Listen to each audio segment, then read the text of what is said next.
Welcome to the fourth week of the LCS and this week's League of Legends recap. Let's start with what happened last week in the European League Championship Series. In the first game this week, Giants Gaming played against Gambit Gaming. The Giants crumbled under the pressure of Gambit, which they partly got through the success of Cabochard on an unorthodox Morgana top lane pick. They then managed to stall the game out for a bit, but ultimately failed to hold their disadvantageous position against a Gambit team with Baron and 5th Dragon together.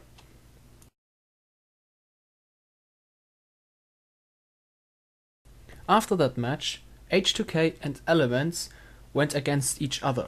After recently replacing H2K's Voidal with Kazing, the supposedly weaker bot lane of H2K managed to pull ahead by a large margin against recently crumbling Elements. Elements did not look too fixed on objectives and got caught in unfavorable situations in both game and drafting. In the end, the heavily teamplay based composition of H2K paid off, seeing as Elements weren't able to make use of their pick composition.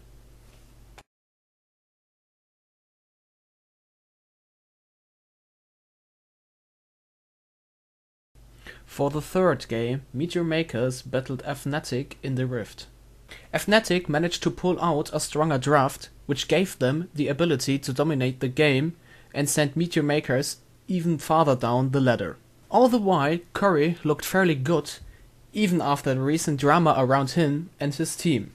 Still, the current position of Meteor Makers leaves more to be wished for, as they met their makers against Fnatic.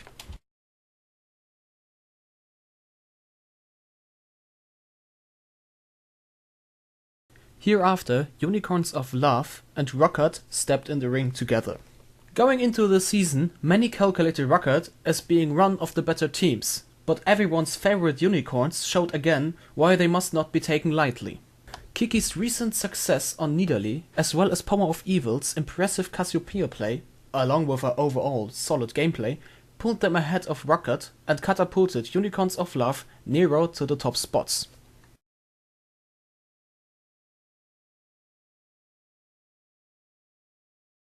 In the last game of the first day, the Copenhagen Wolves tried to stop SK's unstoppable onslaught. Even though the Wolves had recent success with dragging out games to the late game, where they seemed to play at their best, SK did not let it happen this time around. They displayed supreme decision making and overall better fighting skills, along with continuous high level of laning, which gave them another win.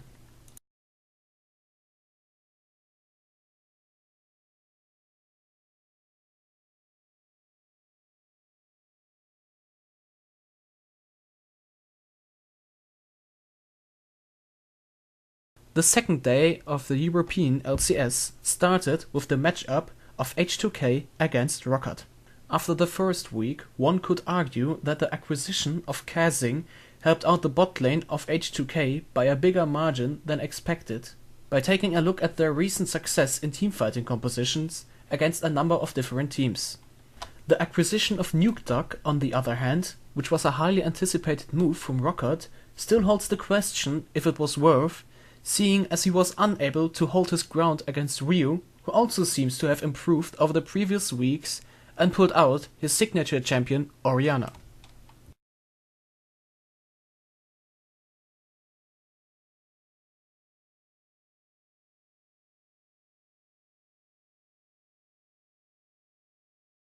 Hereafter, SK Gaming took on Giants Gaming. In terms of intelligent pressure play, SK seems too far ahead to catch up, putting Giants in the same disadvantages as every other team so far by clever warding and supreme map movements. But they will have to show next week if they can continue their win streak against a strong-looking Fnatic in the European El Clasico.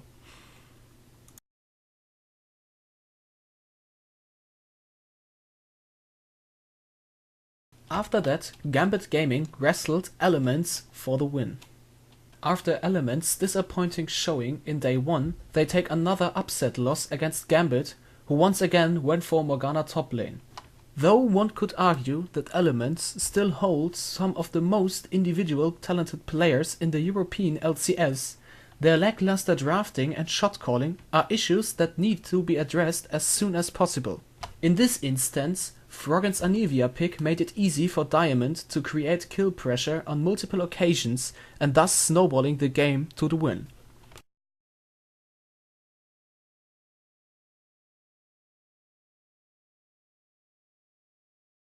For the fourth game, Copenhagen Wolves snapped at the heels of Fnatic. In one of the more surprising games of the European LCS, Copenhagen Wolves managed to grab a win against a second-place Fnatic, who looked to be the clear favorites. Going for their usual late-game strategy, Copenhagen Wolves built up their game around several teamfights, which were very close, yet still ultimately in favor of the Wolves, seeing as both carries held the lead over their opponents.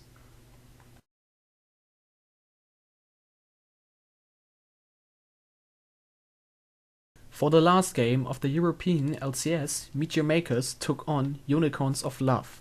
Even though Meteor Makers managed to pick up multiple kills, Unicorns of Love had a higher objective control and thus a gold lead for most of the game.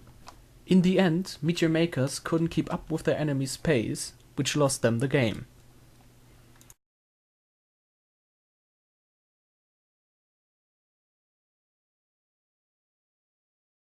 Now let's head over to the North American League Championship Series. The North American LCS started with Team Coast against Counterlogic Gaming. In this game, Link continued to impress, while every other lane for CLG outperformed Coast. In the end, the game almost seemed like a build-up for the CLG vs TSM game on the second day.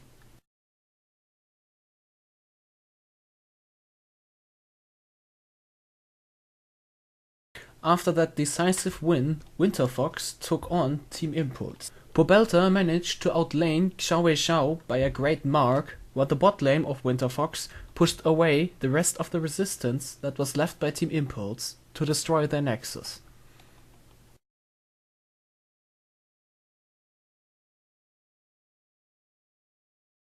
For the third game, Dignitas and Cloud9 stepped up in the ring. After a good initial performance, Cloud Nguyen had next to no impact against Meteors. Despite Dignitas picking the infamous Gnaven composition, they left Sneaky's Kalista open, making it impossible for them to succeed in drawn-out fights and giving over the map to Cloud9 for a deserved 26-minute win.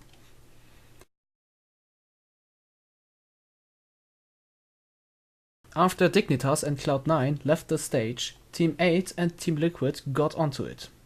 Although they had a questionable showing in previous weeks, Liquid were the frontrunner against Team 8 and showed a glimpse reminiscent of their brilliant week 1, giving away only 3 kills while getting a gold lead from the start. The game only lasted 34 minutes, making it a fairly decisive job from Team Liquid.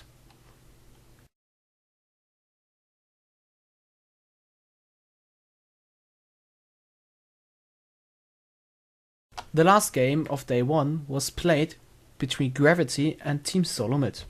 Gravity's bot lane made quite an impression, despite their team having trouble against a very strong first place TSM. Beyond that, they didn't manage to give TSM a particularly hard time at all, and the longer the game lasted, the more TSM's prowess on the Rift started to shine.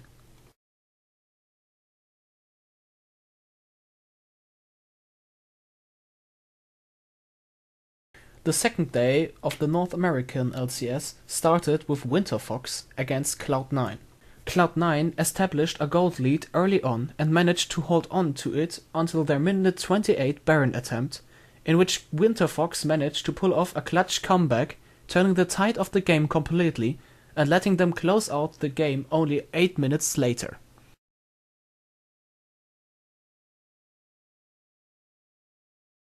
After that game, Team Impulse took on Team Coast. Coast continued their downward spiral against Team Impulse, who showed both superior laning phase as well as map control. As much as Coast impressed in the LCS qualification, they now seemed to lag on the LCS level, leaving more to be wished for. For the third game, the North American El Clasico between Counterlogic Gaming and TSM took place. Despite initially leading the game and securing numerous dragons, CLG failed to press the advantages and threw the game at dragon after losing a few smaller skirmishes to TSM. The reason for that was possibly their poor side lane management and picking up objectives like Baron with zero possible follow-up scenarios. TSM, on the other hand, realized that chance and managed to win the game-decisive fight after a faulty engage by Xsmithy. After the El Clasico, Gravity took on Team Liquid. After Gravity's recent acquisition of Last Shadow as their coach, Gravity looked to be much more confident in their tactics, which began to show in the drafting phase, where Team Liquid champion picks seem a little bit off. The trend then continued on in the laning phase, with special mentions going to Bunny Fufu, who managed to land numerous fantastic hooks against Piglet and Xpecial, while both solo laners managed to overshadow their respective opponent. In the end, the loss against Gravity underlined Team Liquid's reputation of inconsistency. For the last game this week, Dignitas fought against Team 8. As Dignitas showed in last week's game against Team Liquid, they certainly are able to have strong performances, but there is still doubt whether or not they can establish that on a more regular basis. In the game against Team 8, however, they showed up strong and made the game almost look easy, seeing as multiple members of Dignitas got extremely fat and took over the game in a swipe. If you enjoyed this video or have some advice or useful criticism, please go ahead and comment and or subscribe. Thanks for watching.